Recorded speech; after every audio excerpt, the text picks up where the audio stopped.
Edu, an elite CompTIA certification partner. Financial aid is available to those who qualify, including VA benefits.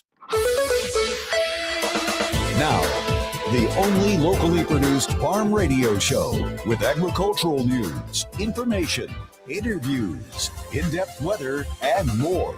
It's Terry Henne and his Farm Show on 100.5 and 790 News Radio WSGW and online WSGW.com. A mostly cloudy good morning to you. I hope your day is going well for you, wherever you might be. Terry Henne here at Radio Center, along with Matthew Lester. Plenty of clouds around. Maybe we'll get some sun as we go through the day, and with fingers crossed, it'll turn out to be a pretty decent day, other than the wind, which is a little bit on the chilly side. Still very manageable. If you've got some things you have to do outside, should be able to do it. Just dress accordingly, and you should be able to go where you want to go without too much delay. Not going to be the case so much tomorrow. Maybe tomorrow morning might be a little bit of a slower go, but we'll talk about that in just a second. Quiet start to the weekend for all intents and purposes. As we moved into the afternoon and the evening hours, some pretty good snow showers and snow flurry activity coming down. About an inch, maybe an inch and a half, in some cases 2 inches, as we went through late in the day on Saturday night, and early Sunday morning. But for the most part, other than the wind that we picked up on Sunday afternoon, pretty much uneventful, a lot more winter-like than what we had been seeing. Breaking record high temperatures on Friday. Saturday, a little bit more seasonal with temperatures 34, 35 degrees. And then yesterday, we settled in just a little bit below freezing. 31 was our high temperature out at the airport, as well as down at Bishop Airport in Flint. We are looking for temperatures to warm up a little bit more as we go through the day. Right now, Matthew, what do you have temperature-wise? Well, over at the airport, it's cloudy at 30 degrees. Over in Midland, it's cloudy at 34. Here, Radio Center, it's cloudy at 32. We have southwest winds at 14 miles per hour, and our pressure is at 30.04, and it's steady. A little bit warmer in some spots. We're looking at middle 30s over on the west side of the state. Mount Pleasant right now is reporting 35. We're looking at 35 degrees in the Benton Harbor area, but they're not really going to pick up a whole lot more in the way of temperatures as we go through the afternoon. A lot has got to do with clearing skies and allowing the cold air to spill down over top of us. Now, tomorrow is going to be a little bit more of it'll be a little different story, a little bit more in the way of temperatures as we approach the 40, 42 degree mark tomorrow. But again, we're going to have hopefully a glimpse of some sun as we go into the afternoon, the breezy conditions. And then later tonight and early tomorrow morning, clouds will move in, thicken up. There'll be a low pressure system over the southwest corner of the lower peninsula. Our low tonight won't be all that chilly. We'll be looking at a low of 29. We'll have a strong west and eventually a southwest wind. And that southwest wind is what's going to bring the warmer temperatures up at us. Southwest gusting up to about 20 miles per hour tonight. Then tomorrow, southwest wind gusting up to about 30 miles per hour. 30 mile per hour winds will be a part of our weather for a good part of the day tomorrow and tomorrow night into the day on Wednesday.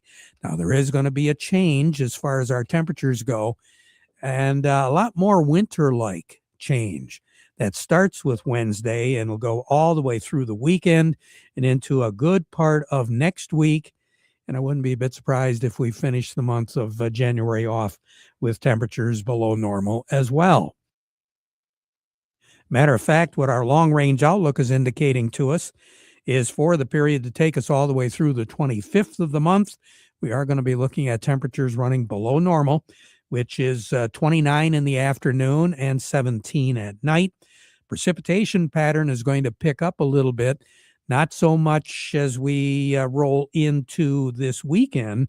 We are going to have some snow, but next week we're looking, and next weekend, the weekend after that, we're going to be looking at a little bit more snow shower activity. As a matter of fact, it'll be above average once we move into the middle part of next week, then into the last full weekend I shouldn't say the last full weekend, the second to the last full weekend of January, where those temperatures will be running below normal and the precipitation pattern will be above. So, weather forecast, here we go. Clouds, glimpse of sun, breezy this afternoon, 36 for a high, 29 for a low. Partly cloudy skies, becoming cloudy overnight. During the day tomorrow, plenty of clouds around. That low pressure system is going to track from southwest Michigan up through just to the west of Michigan's thumb into northern Lake Huron. So we're going to have a rainy snow mix, especially for the morning, but it'll be a little bit more rainy as we go through the day tomorrow. Southwest wind gusting to 30 miles per hour, 42 for a high, only 31 for a low on Tuesday night. And we're still going to have that chance of some rain shower activity turning back into snow. Now, Wednesday, mostly cloudy, snow showers, 25 is going to be our high. We'll start off with the warmest of temperatures for Wednesday real early, maybe even before sunrise, and then temperatures falling down as we go through the day on Wednesday, along with that chance of snow showers. The low will be off to the east of us, so we're going to have a northwest wind to contend with on Wednesday, gusting up to 30 miles per hour. Snow showers will continue on Wednesday night, 10 for a low on Wednesday night, 22 for a high on Thursday with partly cloudy skies, 12 degrees for a low on Thursday night, then clouds and a pretty good chance once again of snow showers on Friday, 28 for a high, 20 for a low. Moving into the weekend, clouds, snow showers around both days with temperatures in that low to mid 20 degree range for the upcoming weekend, and nighttime lows anywhere from 10 to 14 degrees. And again, we mentioned the long range forecast, which is for below normal temperatures at and slightly above as far as the moisture. Record high in the state is 57. That was set back in 1932 and tied in 2013. The record cold on this day is 15 below zero, and that was set way back in 1918. The warmest ever, 12th of January, was in 2013. 57 was our high, 41 was our low. The coldest ever, you got to go all the way back to 1912. 10 was our high, 8 below zero was our low. The most amount of snow on this date, you got to go way back to 1918. We had just under 7 inches of snow. More on the weather as we go through the broadcast. Standing by today, Matthew, who do we have? Coming up next, we have Gary Kaufman from Star of the West, and we also have Doug Klein from Oppenheimer. But before we get to them, we want to remind you the weather forecast brought to you by the folks at Nutrien Ag Solutions. Nutrien Ag Solutions has the local expertise to recommend the corn, soybean, and other seed products that are the best fit for your field. Plus, unparalleled agronomic support with products and services to unlock yield potential and improve crop performance from planting to harvest. Ask about our financing options to help you get more from every acre and lead the field. Visit your local Nutrien Ag Solutions branch or go to nutrienagsolutions.com. They say there's a secret to growing a great crop. At Nutrien Ag Solutions, they beg to differ. It all starts with a strong foundation, and when it comes to fertilizer, there's no question that Titan XE drives dry fertilizer performance. They've been unlocking the potential in every prill of dry fertilizer with biocatalyst technology for over a decade. Visit lpi.ag/Titan or contact your Nutrien Ag Solutions crop consultant to drive your crop's potential today. Michigan Corn Growers Association wants to remind everybody that the 2026 Great Lakes Crop Summit, that's coming up the end of the month. Now, they have extended the registration date to this coming Friday, January the 16th. Obviously, they've got a lot of really good speakers and activities planned for this year. Of course, it's all going on over at Soaring Eagle Casino and Resort in Mount Pleasant. Now, the hotel block is available until today. So if you would want to go and you want to stay overnight, the block that for the Great Lakes Summit, that availability for registration ends today, but the registration to attend the Crop Summit has been extended to January the 16th. So hopefully we'll see you there. Great Lakes Crop Summit is a joint effort put on by the Corn Marketing Program of Michigan, the Michigan Soybean Committee, and the Michigan Wheat Program. Along with us, Gary Kaufman over at Star of the West. Gary, good morning. How are you? Hey, good morning, Terry. I'm doing well, thank you. And you had a nice weekend? Absolutely. Just, those 2 days are the fastest 2 days of the week for some reason. Can't figure that out, can I? I know. It's been, you figure it out, you let me know. Okay. Kind of like the markets, figure it out and we'll let each other know, huh? Yeah, for sure. Yeah, last week, Terry, was our first full week of trade, and it was a positive week for the grains. We've seen corn up 7 last week, wheat was up 11, and beans were up 18. So good start to the year. And by the looks of it, we're off and running today. Yeah, we got all positives across the board here, led by wheat. Wheat's up about 9 to 10 right now, and it seems like the wheat market is benefiting mostly from a much weaker dollar here early Monday. And, they're feeding off the Paris Million Wheat Futures. They've been stronger and have moved higher, here for the fourth time in the last 5 days. And, we got that big USDA report out on Monday. So we're going to get all of our wheat planting estimates here today for everybody here in the U.S. And then, the WASDE is going to report on world wheat as well. So that'll be some of the numbers come out, and we're going to get crop production reports for the corn, the final crop estimates for 2025 on corn and beans too. So, and also South America numbers. So you think maybe these prices, it's a little jockeying for position ahead of that report? Yeah, corn seems to be, we have that 450 March futures. We've been knocking on that door for quite a while here in the last few weeks. Good exports continue. They're expecting the yields to drop about 2 bushel per acre on the corn. So the trade is kind of looking for a slightly bullish corn report because, as we've been reporting here, exports have been really, really good.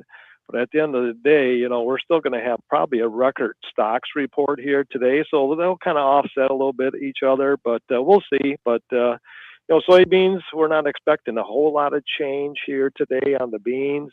Maybe a slight drop in the yields, about 0.3 of a bushel or so. But, again, we're still watching South America. Brazil soy harvest is, they're 30% done. They're reporting record high yields. So we'll have to watch that harvest as it progresses and watch the stocks numbers today as we move forward here after the noon hour. So right now on the board at Star of the West, what do you have, Gary? Terry, right now, let's call cash wheat up 9. That puts the white at 506, the red at 431. New crop wheat up 8 at 539 on the white, 454 on the red. Cash corn, let's call it up 2 at 398. New crop up 2 at 416. Cash soybeans currently up 8 at 1001, and new crop, let's call it up 7, Terry, at 999. All righty. You have a great day, Gary. Thanks a lot. We'll talk to you soon, okay? Yep. Thank you, Terry. You bet. Gary Kaufman over at Star of the West. A little bit more in depth. Doug Klein from Oppenheimer joining us. The market report brought to you by Thumb Bank. Farming today, many challenges. And of course, they've seen a lot of challenges with agriculture over the years because they've been working with farmers since 1895. 13 locations throughout the Thumb and the Great Lakes Bay.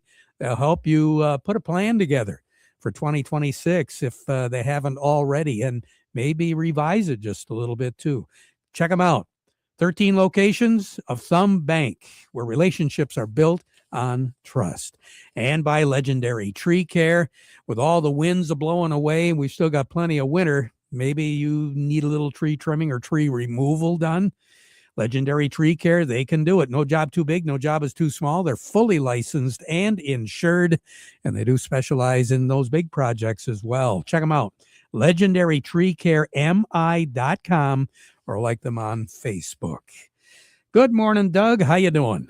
I'm doing good. How you doing? Had a nice weekend. How about you? Oh, sure. Yeah. Oh, always.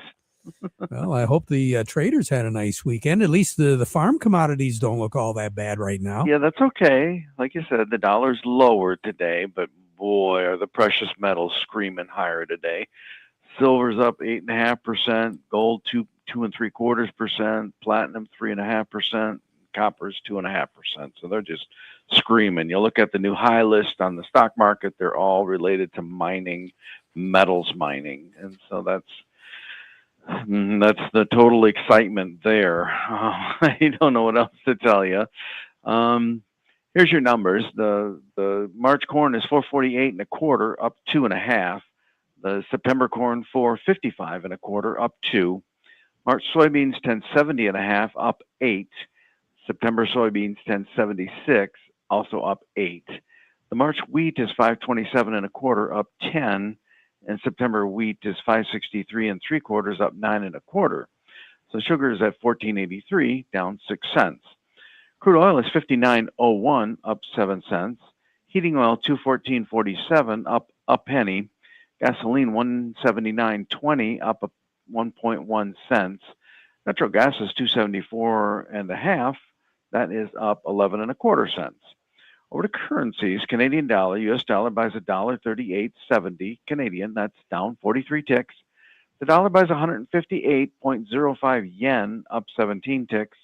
The euro is at 116.78, up 41 ticks. The dollar's at 98.82. That's down 30 ticks. Gold's at 46.2380, up $122.90 an ounce.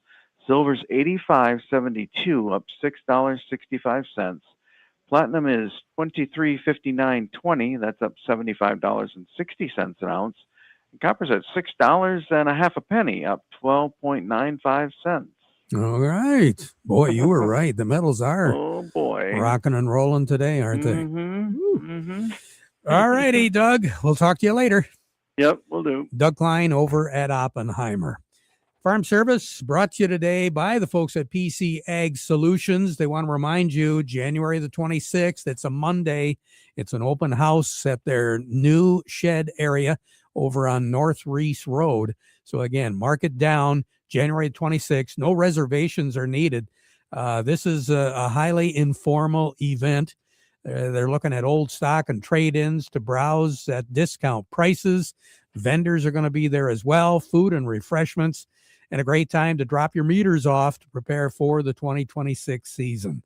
Again, PC Ag Solutions, their shed, their barn, that's where they're going to have an open house. That'll be coming up on January the 26th, and we'll have a lot more information for you upcoming. Let's find out what's going on as far as our folks at Michigan Sugar are concerned. The Sugar Beet Report brought to you by the folks at Foster Blue Water Oil. They can accomplish your fuel, propane, lubricants, diesel exhaust fluid, and all your energy needs. They're under one roof at Foster Blue Water Oil. Check them out. Visit them online at fosteroil.com or give one of their representatives a call today. We say good morning to Bryce. Bryce, good morning. How you doing? Good morning, Terry. I love how you segued into the meters and planting, and it's hard to believe.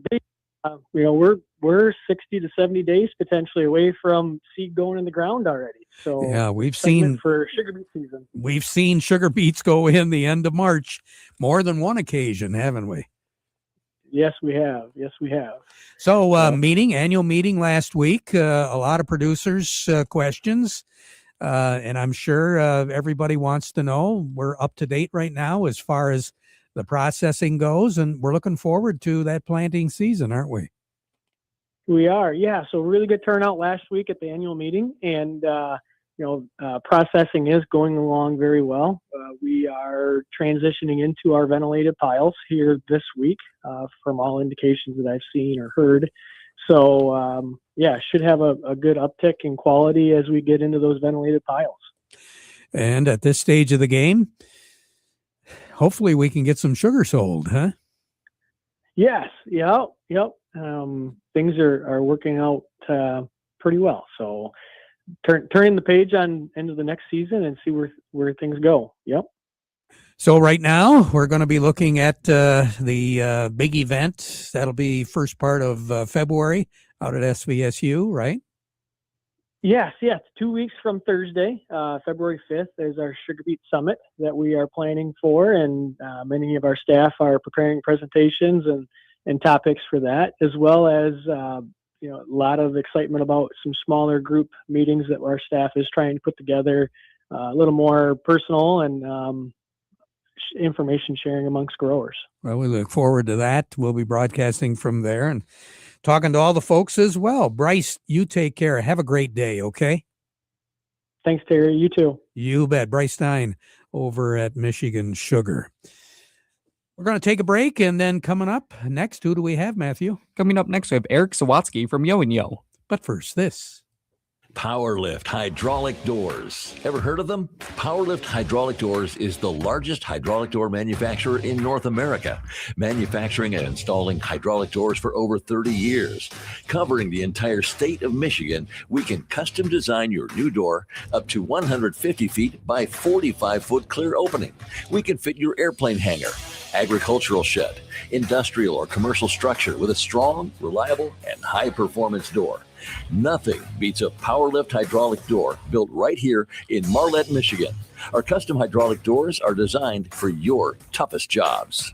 Hi, I'm Andy. The price we give you is the installed price, and you deal with us from the beginning to the end. To schedule your Powerlift door consultation, call 989-635-8017 and ask for Andy, or visit powerliftdoorsmi.com. Powerlift Hydraulic Doors of Michigan. When you need it done right, we lift you above the rest.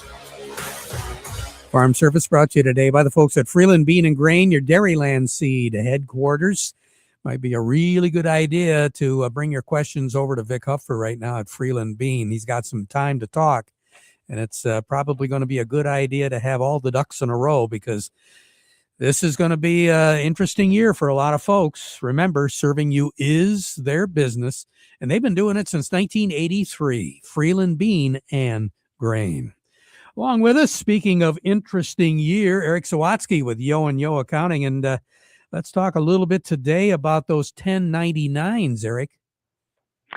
Yeah, Terry, again, it's we're past year end and getting into the reporting phase for all of our businesses. So wanted to touch base on slight changes that are happening with the 1099 reporting.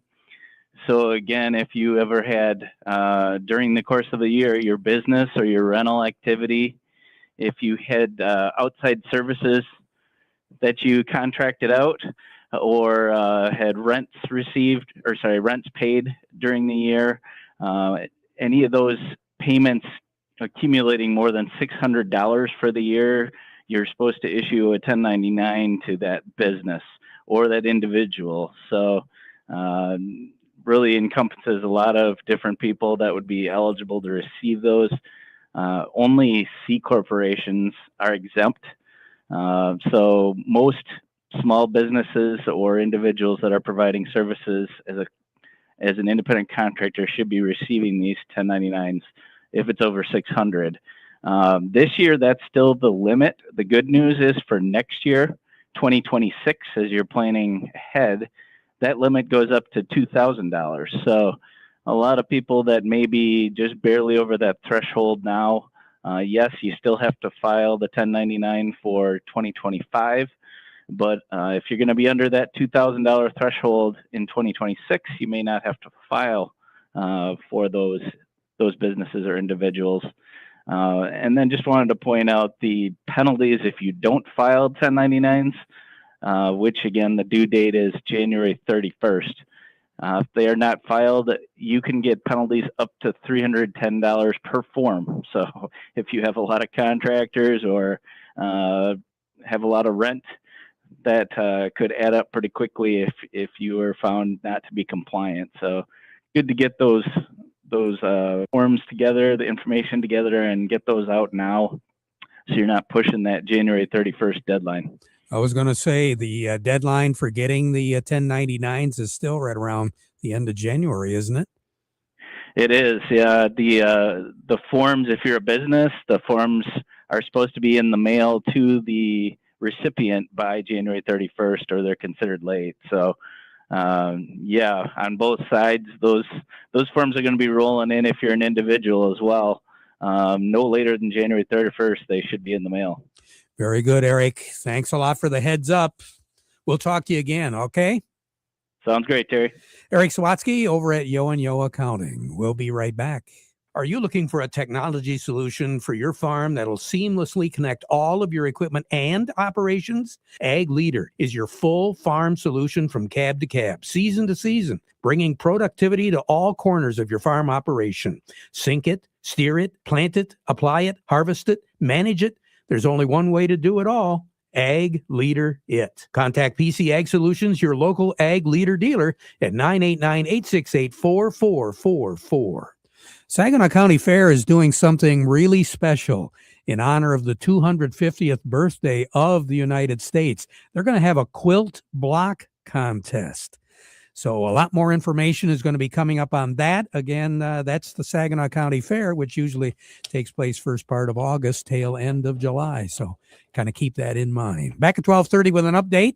Now we conclude our program with the playing of our national anthem, brought to you by Euclid Avenue Coin in Bay City.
Broadcasting from the Stormmaster Exterior Studios, WSGW, Saginaw, Bay City, Midland, WSGW-FM, Carlton,